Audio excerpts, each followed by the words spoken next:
this used to be a very deep wound I had, but now it's just a scar. And I can show you and talk about it and say, I would love if this helped someone else because then this is worth it. The pain is worth it if it can help someone else and they don't feel alone. This is Haley Murray. There's something remarkable about a 1,200-pound animal choosing to trust you. Our guest today, Haley Murray, has spent years around horses, and somewhere along the way she began noticing that the lessons she was learning with them had very little to do with riding. They were lessons about trust, about letting go. And as you'll hear, those lessons began connecting to parts of Haley's own story she'd been carrying since she was a girl. This conversation went somewhere I didn't expect it to, but I'm really glad that it did. I'm Steve Harris, also known as Rivers. This is the Grandpa Channel, stories that connect us all. Because someone else's story has a way of helping us understand our own. Let's listen. Welcome to the Grandpa Channel. We have a terrific guest on our show today. Her name is Haley Murray, and she is a horse enthusiast. Now, I'll kind of lay the cards on the table here. I don't have a whole lot of experiences with horses, Haley. I am strikingly suburban in nature. Okay, I'm going to put you on the spot. What is so special about a horse? But tell me why I should revel in the uniqueness of horses. Yeah, that's a great question. I think what draws me to horses, first and foremost, is just they just kind of have this nobility about them, this dignity that they carry. And they are such strong, powerful animals that it's just kind of a miracle they'll even interact with us because they're prey animals. They're like deer. The fact that a horse will let a human strap the saddle on them, get on and ride in itself is kind of remarkable. And they're just a very sensitive creature. They can feel your energy. And some older horses will be able to kind of absorb that energy if someone's struggling a bit to kind of help release that emotion too. So, for example, one day I was feeling really anxious, but I had promised this young women's group I would do a class. And so I headed down and I was all jittery. So I started leading girls around in the round pen and giving them rides. And it was interesting because both horses I worked with that day, they kept kind of like blowing on my hand. And when a horse exhales, it's them really relaxing too and releasing. And by the end of that night, when everybody left, I remember packing up to go home, and I suddenly realized like it felt totally grounded again. Really? All that nervousness was gone. Mm-hmm. I couldn't really explain it because I hadn't really done much. I just walked around with the horses, but I just think they have this gift of healing as well. Studies about their magnetic field around their heart and how humans too, but it's pretty cool to experience.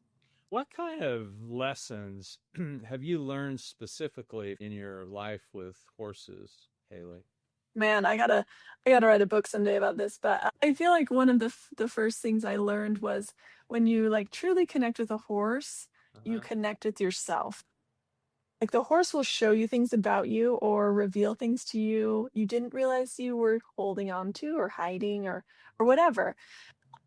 And so when I was a kid, I had suffered some abuse for many years, and later on when I got my first boomer, I noticed that like me, he was very obedient, and of underneath it all, there was this anxiety. He always wanted to please, but I could tell there was just something there. And I remember one day I went to a lesson, and the trainer just said, hey, let's try some liberty work where you use your body language to move the horse, and they don't have any ropes. So they can just choose. You're in an arena. And so the first thing you ask them to do is to go a certain direction and circle you. Right? So I pointed and I'm in the middle and I sent him out on the circle. And I'll never forget that horse galloped and ran for at least 15 minutes. I mean, didn't stop. And I barely pointed, like, okay, Boomer. And I was like, oh, wow. I Uh-huh. didn't know how much he had to say, right? But he just kept going and going. And the trainer was like, just stay still in the middle. You're just going to wait till he comes to you, right? And I'm thinking, this is never going to happen, but okay. But Yeah. so I'm waiting there, and finally, it you could see an ear flick back to me, and then he kind of slowed down, and then finally he kind of looked at me like, "Oh, you're not chasing me. Oh, Mhm. you didn't really even ask me to run." And then he kind of looked at me and kingly walked right up to me. And I will never forget it. It was definitely a tipping point in our relationship because I finally let him choose. Mhm. I think he'd been so obedient; he would always do what he was told, but it was like, "Do you want to join up with me or not? Your choice." And after that, it was really cool to watch him start to really relax and want to do it because he wanted to do it instead of Wow. because he had to do it. And I thought, that's definitely me sometimes. That's Well, definitely my kids sometimes. yeah. That's the thing that as you're describing this, and it's called liberty work, right? Yep.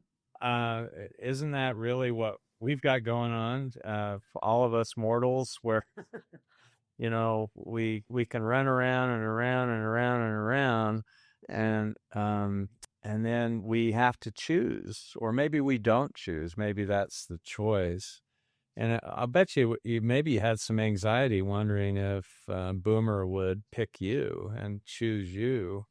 But I just think that, and it has great applicability with kids. I love the concept of doing that work, and in some ways, I think it's God's work with us. His children, and wondering if we're going to choose him. And sometimes we choose and then we go back, go wild. But once a horse picks, like once Boomer picks, is there no going back? I mean, you're the person. I mean, as long as I stay consistent and fair, then he'll trust me, basically. Mhm. It's like that first step of trust.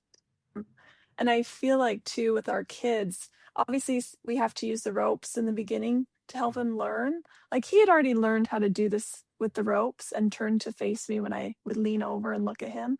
Mhm. Mm, But then he got to decide if he really wanted to do it. How is our relationship without the ropes? Is Mhm. kind of what that looked like to me.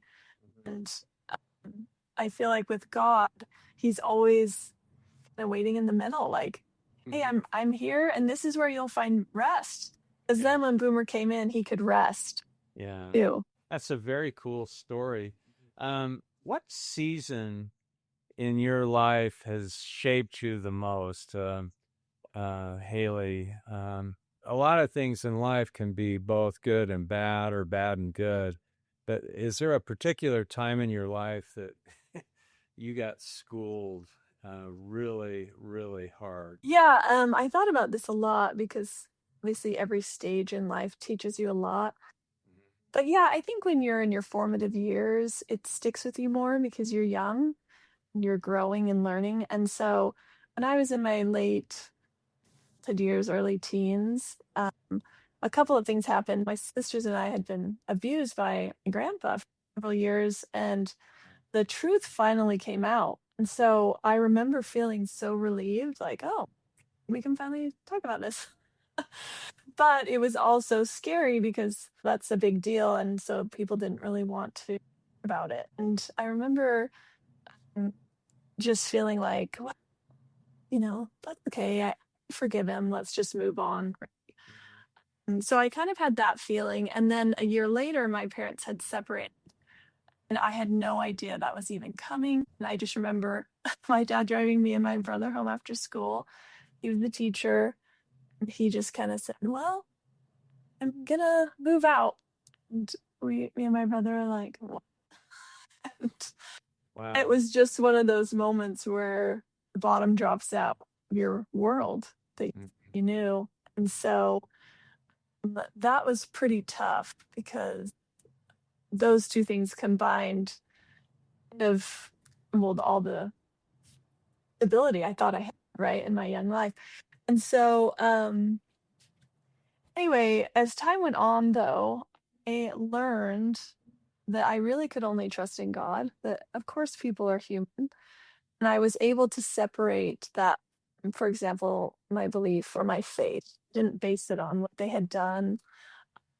And I developed a very deep connection to God that has sustained me ever since. And so, while those were pretty tough experiences, there were also miracles, as most people will tell you from those times, that I wouldn't trade, right? And so, mm, through the heartbreak, I learned that God really can give us beauty for ashes, which I still think is incredible.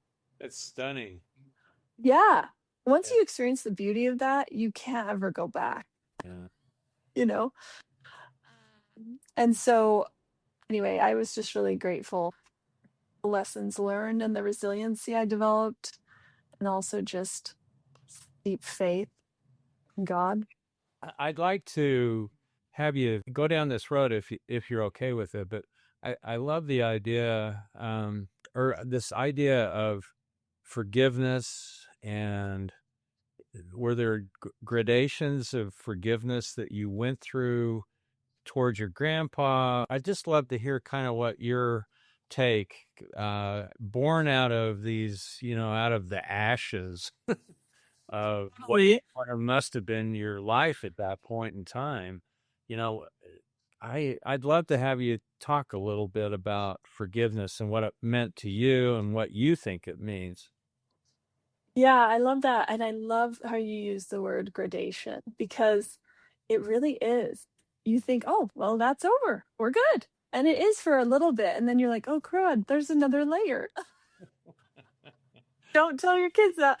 Okay. But, Yeah. you don't want to know that at the time. But yeah, so I had a pretty cool experience. So years later, I realized, sure, as a kid, I said forgave my grandpa, but I didn't quite know all the things, right, that were still there. And so later on, I kind of felt like the spirit tapped and said, you need to look at this.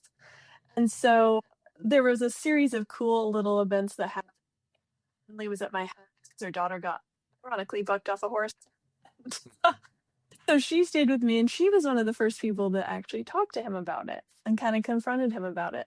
And so I was like, wow, I kind of feel like I need to talk to him about it.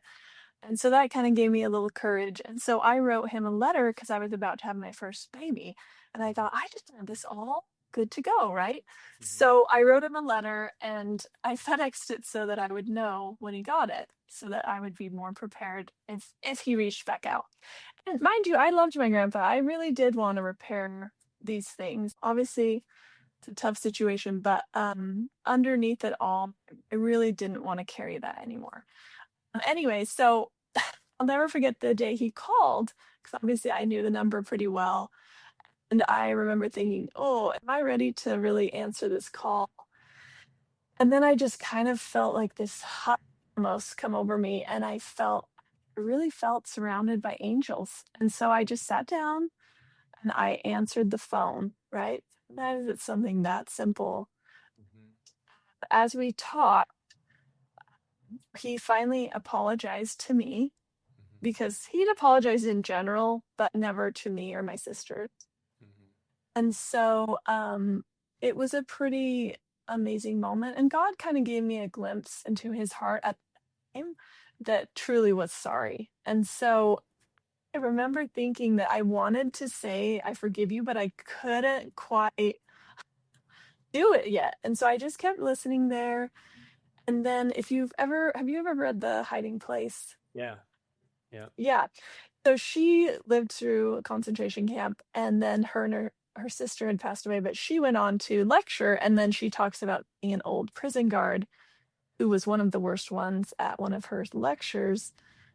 And he came up to talk to her, and she'd of course been talking about forgiveness, and it was the same thing for me. She couldn't lift her hand out on her own to shake his hand, Uh-huh. but something gave her the strength, just like it gave me the strength to say the words like forgive you, and I could feel it. It was like lightning. boom, it wasn't me because I couldn't do it. It was definitely grace, and I've never experienced it quite that deep. Mm-hmm. And so, you read your whole life about Jesus and his sacrifice for you, and it's great. It is great to learn it all, but until you really feel it, man, that's when it becomes really real. And it was one of the most amazing miracles. And so, like you say, it wasn't the end, but Yeah. it was sure a great beginning, and I'm really grateful for that. But that's kind of where I started to really feel that to do things beyond my own. Were you exhausted or did you feel exhilarated, Haley, after that experience with your grandpa? I just felt so light Really? because I feel like I had been filled with light. And so, yeah, it was just a really amazing moment, Mm-hmm. you know? And so it was very Mm-hmm. healing for that. What I found in my life is I'll forgive and then I'll kind of backtrack a little bit and then but was it just onward and upward or have you ever had kind of not relapses but bad feelings of why in the heck did I do that or sort of Yeah, it's funny you say that because I remember thinking like, "Woo, I'm done. I yeah did it." For yeah a few years. uh-huh. And then I like realized one day I'm like, "Wait a minute. I ever apologized?" yeah And that kind of broke my heart like, "You can mess with me, but don't you dare mess with my sisters." yeah So then I was pretty angry about that. And so I felt like I needed to write him a letter. Letters are better for me because I struggle with face-to-face confrontation. uh-huh. So like I knew the minute I'd see him, my mind would be like, and we're done. Yeah. So I just reached out to him and in love and just said, it would really mean a lot if you reached out to them.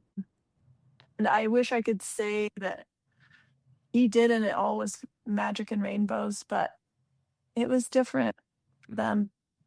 I mean, that's sad, but it was also cool because I thought, well, how can I forgive him if he doesn't help in the way I think he should? I was kind of hung up on this little like, well, he did it for me, but I don't think he did it for them. And so I didn't feel like I could let that. But I was folding laundry one day and my toddler turned the TV on and there was this devotional on, and it was like, it's to forgive grievous harms, how the atonement provide restitution. And then this guy gives this whole amazing talk about how we can forgive others because we trust that God knows the depths. He'll take it. And I kind of knew that in theory, but he just explained it so well. And I just felt like God was saying, like, hey, you did your part. You wrote the letter. You've tried to stand up for them. Mhm. Now you have to allow me to take it and you need to forgive him. Mhm. And so it wasn't as dramatic that I was able to let go of that, Mhm. but also felt like I tried my best to do my part. Mhm. You know what I mean? Do you feel like you are an expert or a divine consultant with potentially with other people who've had similar experiences? And unfortunately, I would think there's a lot of young men and young women who, wow, I wish that was never the case. But can you see stuff and do you go, oh boy, this person really needs to let go, or really needs to do this or that? I think I just have way more empathy. Mm-hmm. Like, I get it. It's like, and I understand also why people turn away from their church if it's tied to someone who's hurt them. Like, I totally understand that. And so I feel like, no, I definitely am not an expert, but I definitely have deep love for people who've suffered the same way because I'm like, man, it's rough and it's so hard to speak your truth about it. Like this is not what I thought we'd be chatting about today, but I Mm-hmm. also feel like it's so important to share because this used to be a very deep wound I had, but now it's just a scar. And I can show you and talk about it and say, I would love if this helped someone else face it. because then this is worth it. The pain is worth it if it can help someone else Mhm. and they don't feel alone, So I don't know. Like a friend reached out to me because something had happened to her daughter, and I just said, listen to her. You can't fix it all. But she just needs you to validate what happened to her, and then you can go together and figure out what needs help to move forward. But initially, you just want to be heard. Sometimes that was hard for people around me to even know the real truth because it's hard. It's hard to know. we we always called it the awful truth that couldn't be so. Yeah, None of exactly. us want it. Yeah. The truth does set you free. We don't often in these podcasts talk about the atonement, and which I just think is so utterly important to all of us, and it's applicable even if you have small grievances that you've allowed to become big problems. And you've given me a lot to think about. Um, I know there's a reason why we got on here. Um, Yeah, and I mean, I wish I could say every time now I'm super forgiving, but I'm like everybody else. so, a question. You're what, 29 or so? Oh yeah, Yeah. 29 this year. Holding steady. What would you tell the 12-year-old you, knowing what Mm, you know now, Haley? yeah. I feel like I would tell her, man, you're brave. Your courage is so beautiful, you know? I look back at her and I think, wow, she was going through a lot. Mhm. But she still was kind. She still tried to give people the benefit of the doubt, even if it hurt her.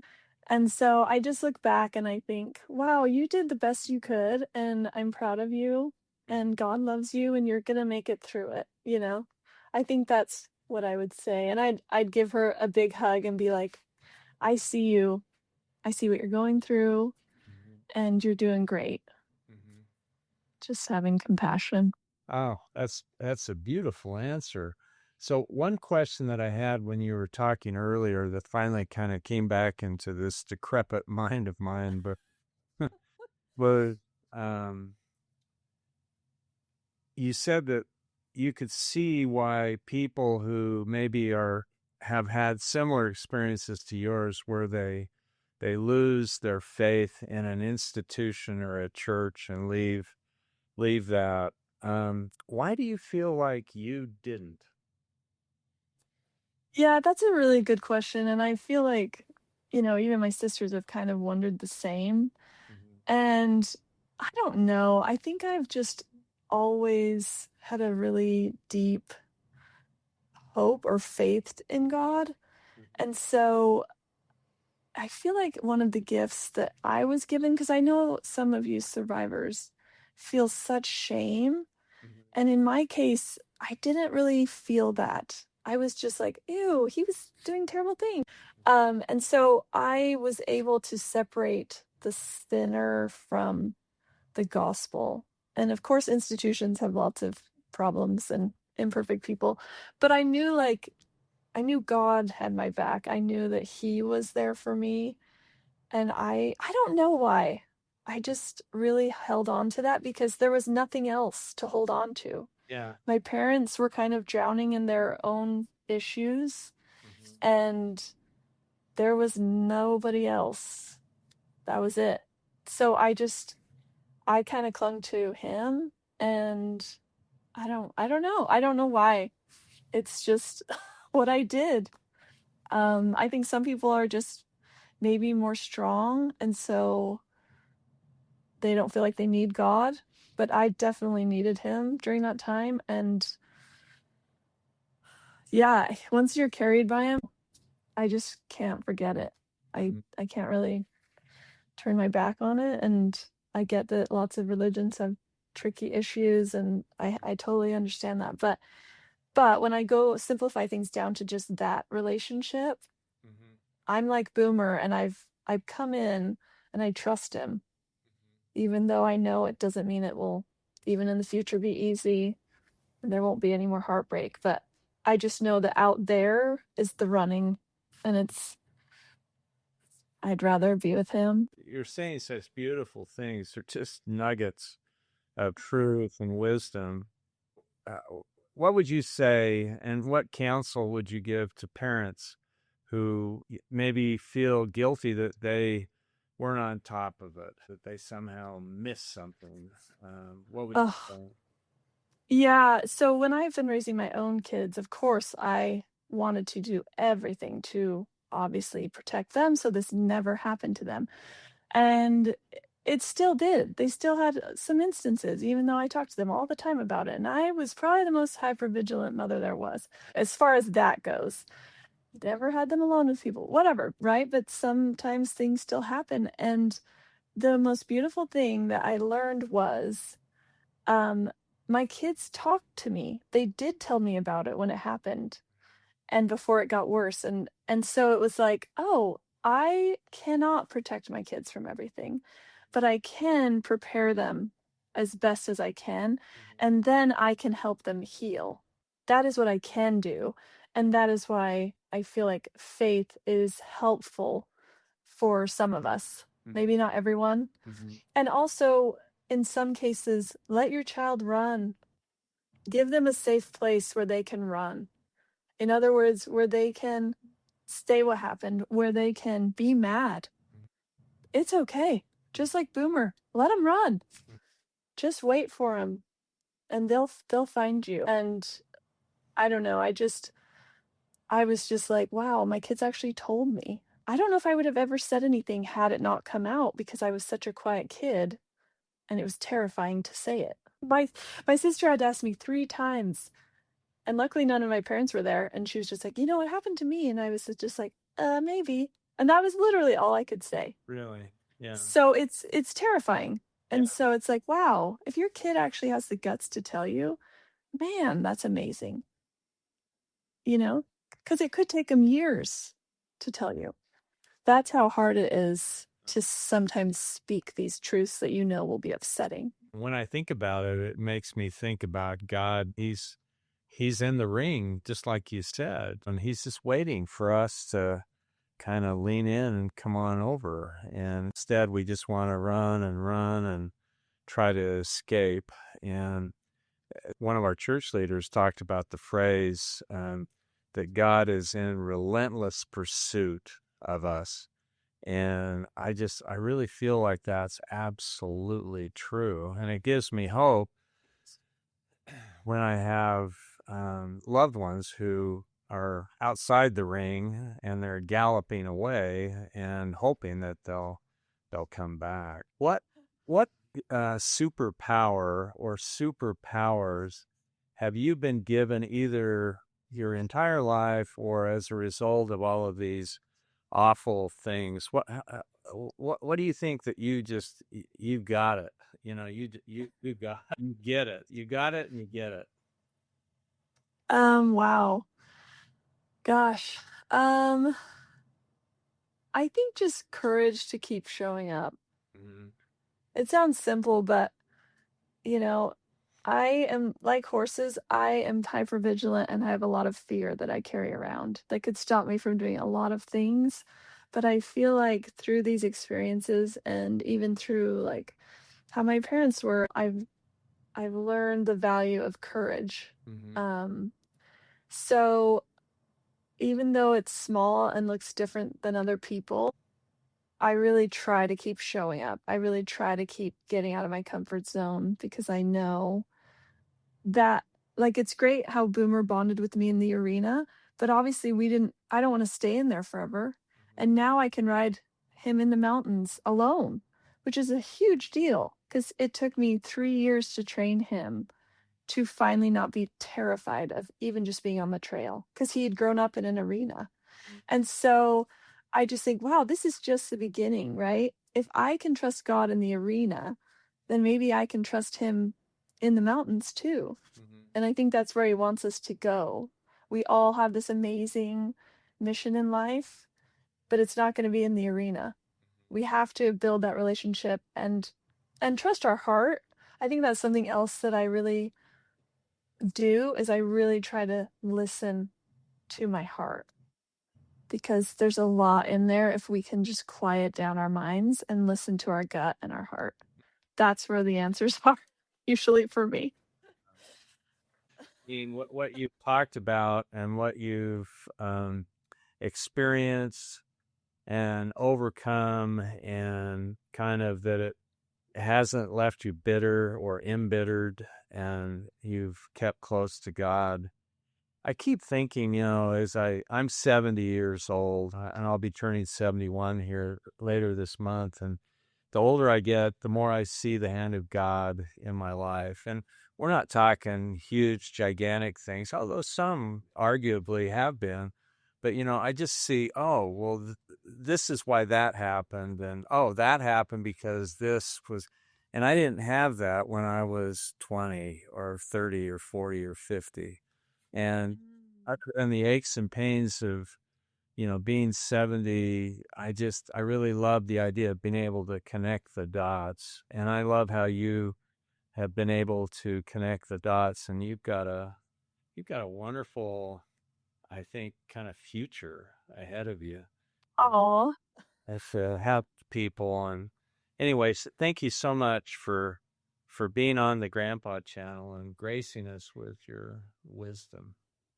oh, well, thank you. You've made this very enjoyable, and I really can tell that you have a passion for sharing stories and the power that is in them. So thank you so much for having me.